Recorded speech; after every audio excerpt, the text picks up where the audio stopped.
Hi everyone! Welcome back to another video where I will walk you through a step-by-step process of how to shade, and more specifically, how to shade faces. So let's get started. This video is sponsored by Skillshare, and I've gathered some awesome shading classes just for you, linked in the description box. Since my video only focuses on shading faces, I highly recommend that you check out other resources on how to shade a variety of objects. And Skillshare definitely has that for you, along with thousands of other classes on a range of creative topics. And because this is sponsored, I have a special link in the description box that gives the first 1,000 people to sign up using that link 2 months free of their premium membership, giving you unlimited access to all of their classes. After the 2-month period, it's less than $10 every month if you pay annually, so that's a pretty good deal to help improve your creative skills. Once again, that is 2 months free to the first 1,000 people to sign up using the link in the description box, so please check them out. If you've watched my video on how to draw the face, you should already know how to draw a basic or generic face. So hopefully this tutorial can help you enhance that drawing by adding some shading. And in order to understand shading, we must first understand some very basic ideas of light. And I'm not very sciencey or whatever, but I'm trying to make this as simple as I possibly can. Number 1, where there is light, it is bright. Where there is no light, it is dark. And then, of course, there is that wide spectrum between light and dark, which is your tonal variation. Number 2, the location of the bright areas is related to the location of the light source, as well as its distance to the light source.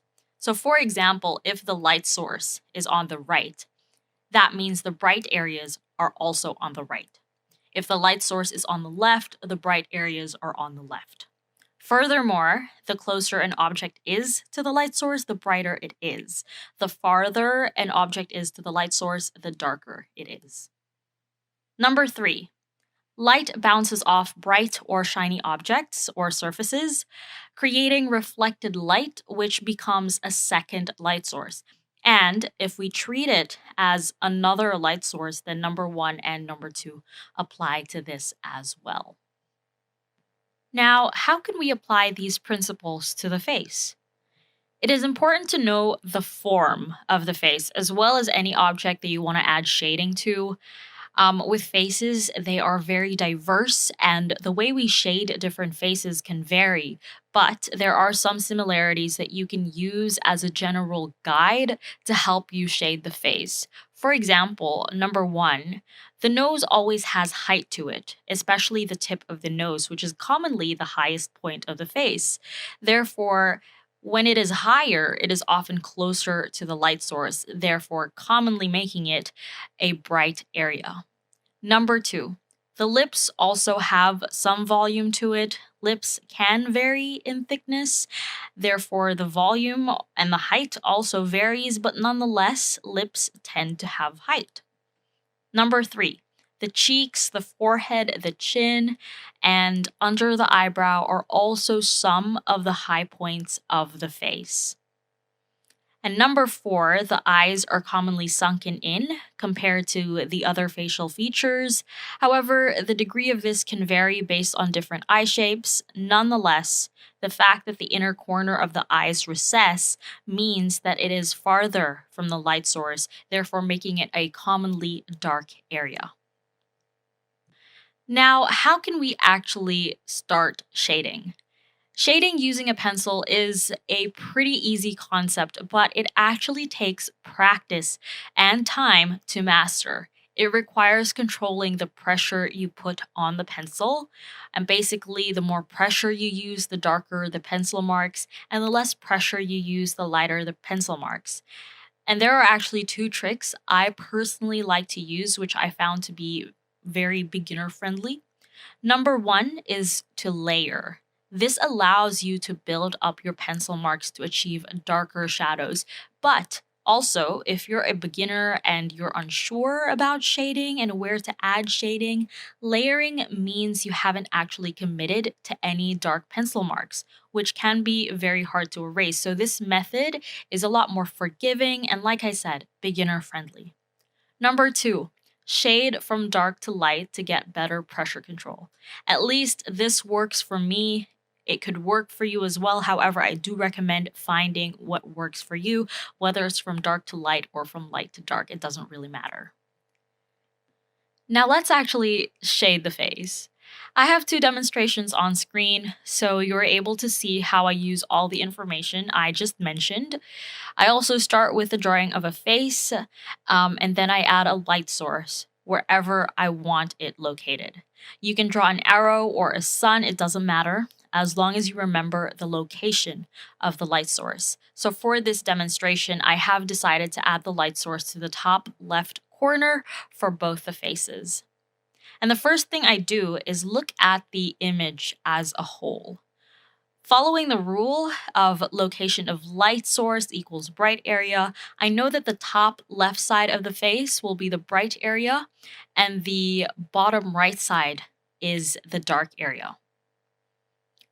The next thing I do is look at the details. Which areas have height and are closer to the light source, and which areas recess. For example, on the left side of the face, the inner corner of the eyes recess. Therefore, even if it's located on the left side, it will be a dark area. But because it's in the left side, it won't be as dark as the right side. Other examples of dark areas are under the cheekbones and the jaw, which actually tucks away under the chin. Therefore, it is far from the light source. Therefore, it is a dark area. However, consider reflected light as well. So, light often bounces off from the neck onto the bottom of the jaw. Therefore, it kind of makes that edge a small bright area, and it just adds a little bit of interest to your shading as well. More dark areas include under the nose, the nostrils, under the lips, as well as inside the ears. Also, think of where there is an object blocking light because this creates a shadow. For example, the hair on the left side creates a small shadow onto the forehead. So consider these areas that I just mentioned because the next thing I do is use this knowledge to add another layer on the right side to add variety and depth in the shading. Once again, also consider which areas on the right side have height and therefore closer to the light source. For example, the cheeks and under the brow have some height to them. Therefore, even if they are located on the right side, they will be brighter than the rest of the right side. But once again, they won't be as bright as the areas on the left side. And once again, take note of objects that block out light, such as the nose, which will cast a shadow onto the cheek. Take note of surfaces that reflect light as well, similar to what we just considered on the left side of the face. And this is how layering becomes really helpful because you're building things up and being cautious with how and where you add shading. So as I shade these dark areas, I am putting more pressure onto the pencil and I start off dark. Then I fade off by lessening the pressure gradually. After that, I then let my instincts take control. I normally don't let myself get glued to these rules. Instead, they are guides and you can always add some leeway to them. The next demonstrations take into consideration harsh light and diffused light. And once again, I have decided on a location for my light source, which will be in two different locations. One is at the top front of the face, and this is diffused light. This type of light source is actually very common, especially when it comes to drawing pretty people.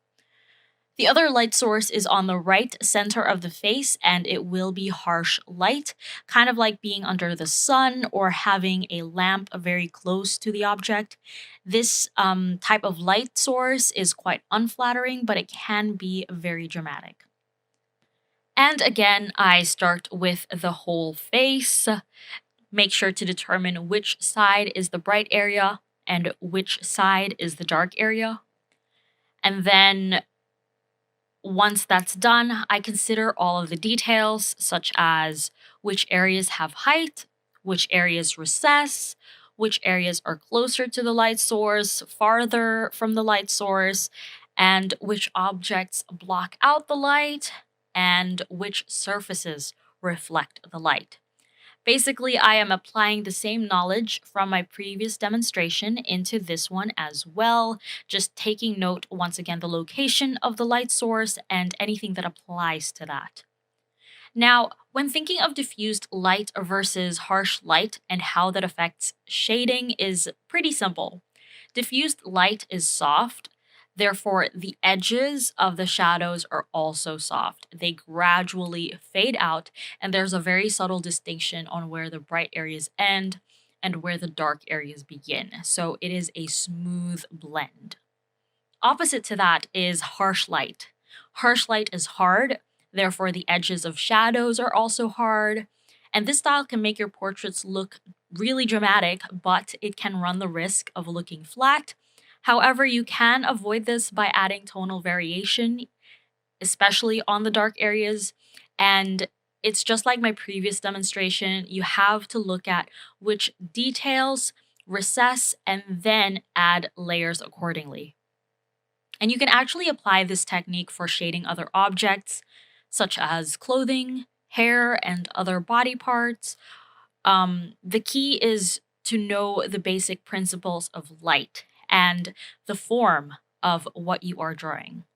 And in order to help with that, I highly, highly recommend making observations. If you notice a cool lighting situation, take a photo and identify which are the bright areas and the dark areas and why. And you can do this exercise with reference images as well, but I do recommend looking at things all around you. Light affects pretty much everything around us, so it'll be very easy to find something that can inspire you to learn about lighting and shading. So, with observations, I do recommend to do studies of them, draw what you see, use different media, definitely practice a lot and experiment, and of course, have fun. You can also apply this to coloring techniques. Like I said, use any media of your choice. You don't have to use just pencils. And I actually challenge you to try this technique with watercolors or markers or whatever media of your choice. Once again, the key is to understand the basic principles of light and knowing the form of your object. And I hope this tutorial helped and it wasn't too complicated. I made sure to keep this as beginner friendly as possible and as simple as possible. So if you do try this technique out, feel free to send me a photo of your drawing. I would love to see it. And if you have any questions or if there's anything that confused you, which I do believe there might be some things that are confusing, please don't hesitate to ask me in the comment section below or send me a DM on Instagram. I really love receiving your messages of when you tried out my tutorial on how to draw the face or how to draw hair, how to draw hands. Is just really nice to receive such lovely feedback from you guys. So I would love to see if you try this method out as well. I also have worksheets and additional resources in the description box to hopefully help you grasp this concept. So feel free to use that to your advantage as well. And that is it. I hope that you liked this video. If you found it helpful, please give this video a thumbs up and share it as well.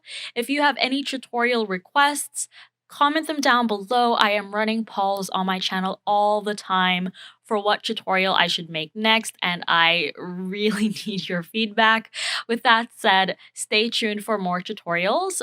Don't forget to subscribe and push the notification button to know when I upload new videos.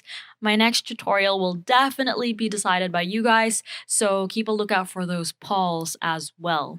And thank you so much for watching, and I will see you in my next one.